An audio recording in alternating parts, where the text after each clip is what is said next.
So I have a very interesting task on this morning. My objective, unlike most Sunday mornings, is to turn you into something today. My goal is to turn you into a chinophile.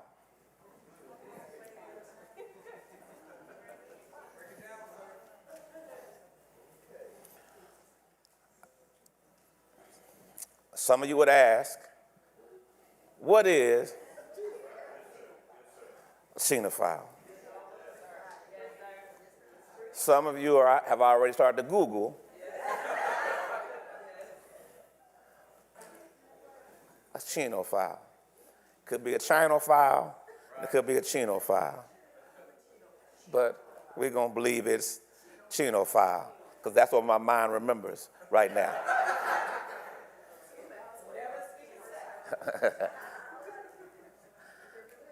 Chinophile. Somebody say chinophile. Your name say, Pastor's going to turn us into chinophiles today. A chinophile is quite simply an animal that learns to master and live in frigid, cold, wintry regions. Chinophile, something like the Arctic fox, whose fur turns whiter as it gets colder, has impeccable hearing so that it's able to hear the footsteps of animals sometimes almost a mile away and be able to seek it out. The chinophile is the polar bear, the largest carnivore on earth. Some call the lion the king of the jungle. The lion wouldn't last 2 minutes in the Arctic. We would say the grizzly bear is the largest bear, but it's actually the polar bear. They are the largest bear. We would say that the polar bear has an uncanny ability to live in frigid climates. It has an uncanny ability to swim for miles, sometimes 50 miles a day.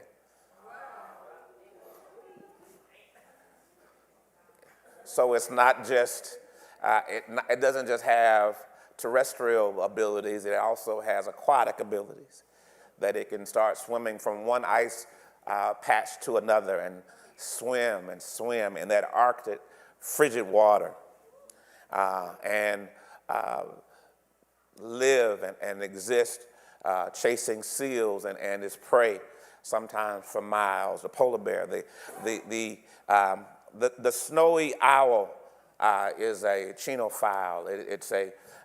It's the largest and heaviest owl of that particular species. It's the largest and heaviest owl that we know of, and as an owl, it has not just the uncanny ability to see and hear, because because of the snow and the reflection of the snow, it actually is one of the few owls that hunts during the day. It has feathers on its beak, which is very unusual, so that it is able to feel and hear when it goes for the prey. The feathers increase its sensitivity. It has feathers on its feet, so that its feet are insulated from the cold, and also provide more sensitivity when it's going for prey.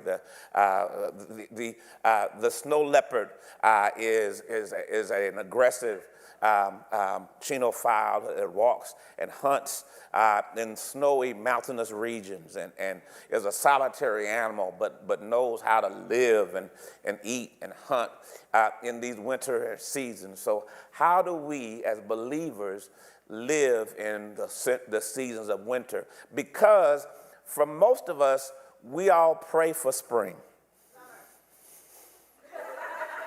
Some of us like summer. I can't lie to you. I have a great disdain for winter. When I say a great disdain, I hate winter. I hate being cold. And so, and you can tell when I'm cold, you can see it because I walk like I'm cold. I just walk just almost balled up, just leaned over. I want to be like those little roly-poly balls and just a little bug and just circle up. I hate the cold.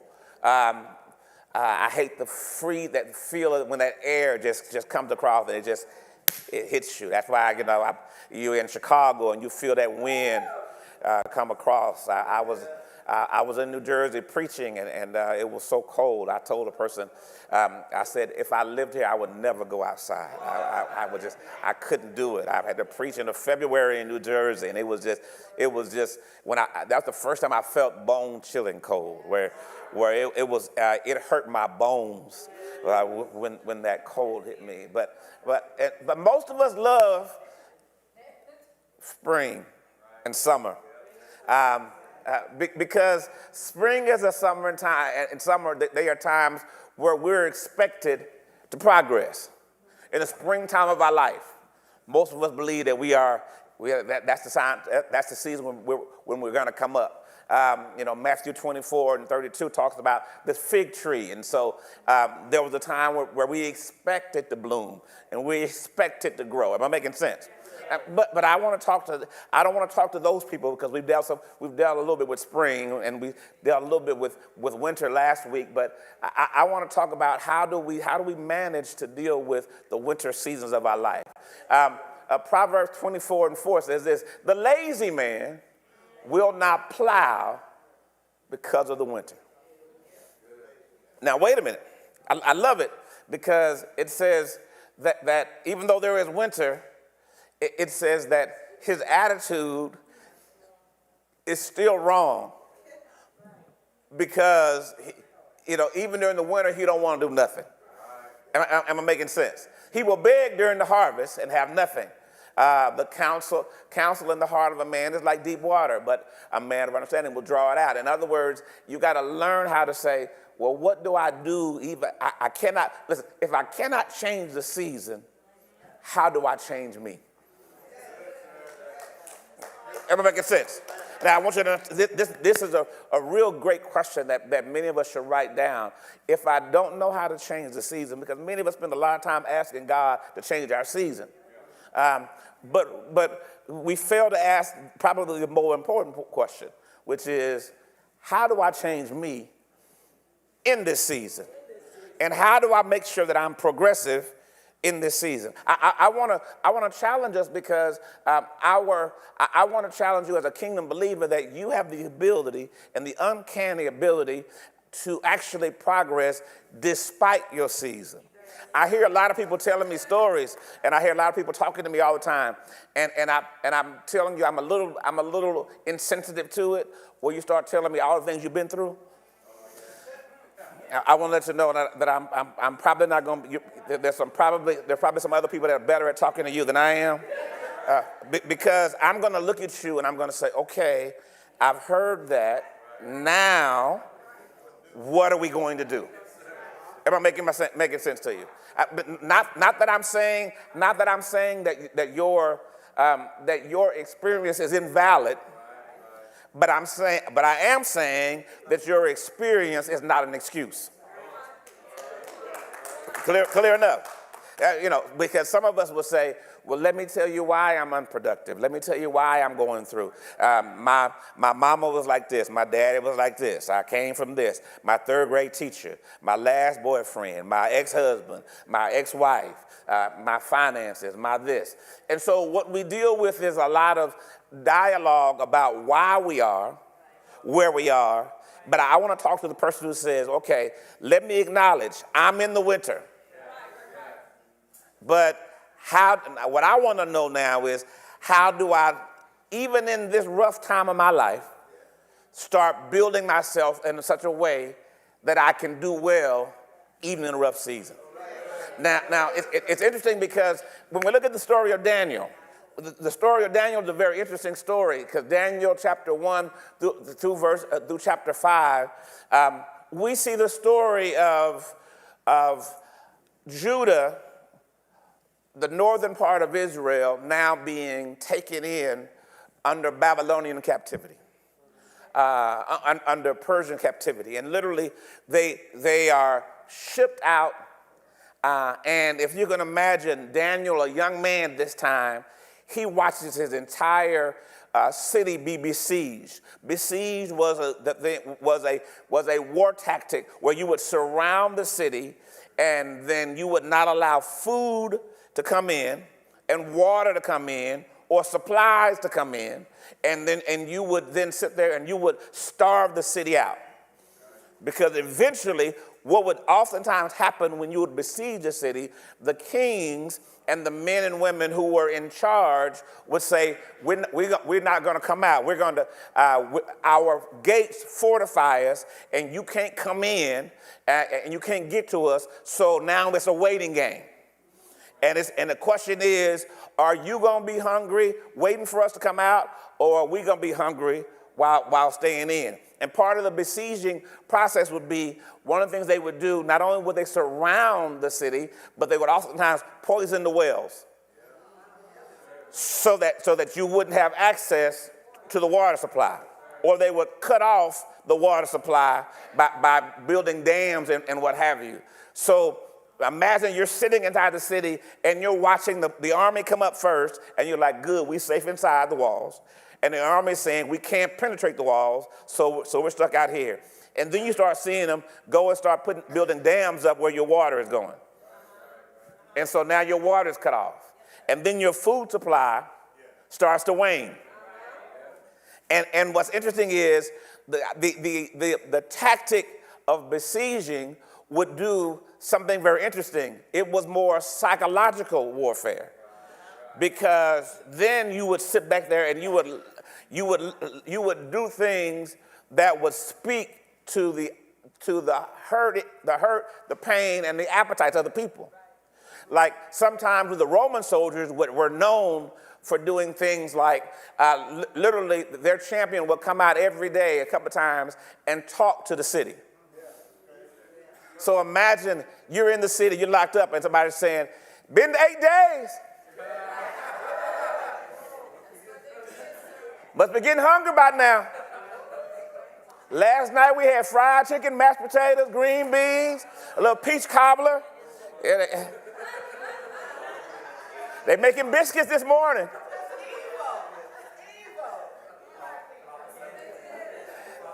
They would sit there and say, y'all must be thirsty. And sit there and drink the water and then pour it. Woo!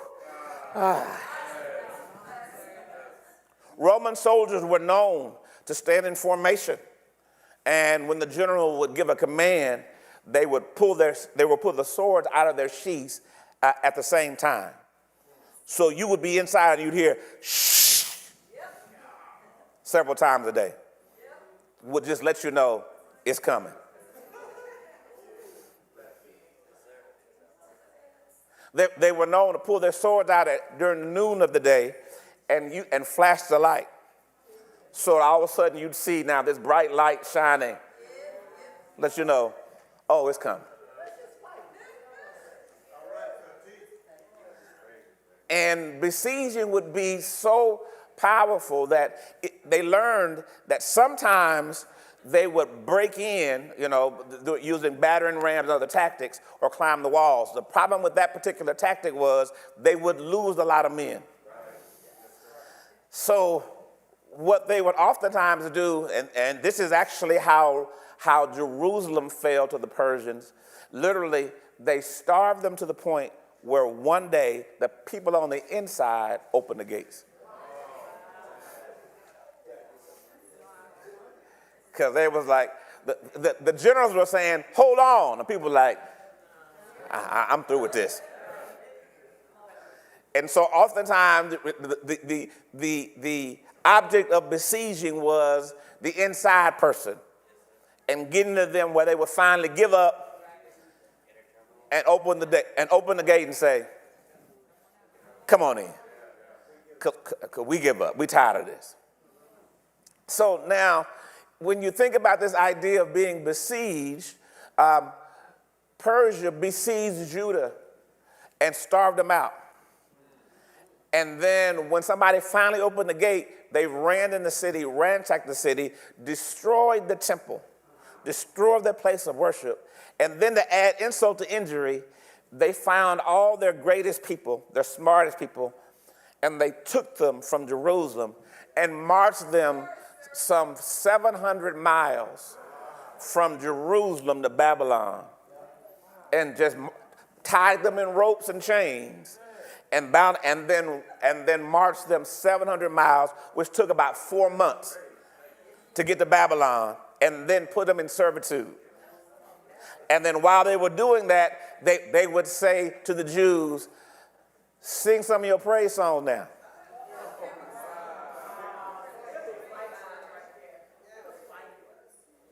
Lift up your hands, O ye gates. So I want you to understand that Daniel was one of these men, young men, who saw his city fall, and then was one who was carried from Judah all the way in this 500 to 700 mile trek to Babylon, and then put now at a place of servitude. So if there's anybody who would say, I got a reason why I have the right not to thrive, it would be Daniel. Don't you know what I've been through? I saw my city fall. Don't you know what I've been through? I had to walk 4 months under chain. I've been bound and chained to get here, and then they're going to make me serve. Listen, God ain't right. My life ain't right. The situation ain't right. And so now, God, surely you cannot expect me to do well. And I'm waiting for you to deliver me before I can do well. Some of our problem is this, that you're waiting for deliverance from the season when you're supposed to be thriving in the season. Thank you for worshiping with us today. If you liked this message, you can find the rest at cmllcstore.com. We invite you to join us again for our extraordinary worship services every Sunday at 10:30 a.m., Sundays at 4 p.m., and Wednesdays at 7:30 p.m. Central, where Dr. Moody teaches how to understand the Bible, and you can get all your biblical questions answered. We look forward to connecting with you. We ask that you subscribe to The Rock ATX on YouTube and follow The Rock ATX on Facebook and Instagram to stay connected to all The Rock is doing. You can also get connected on our website at therockatx.org. Again, thank you for worshiping with us, and be blessed.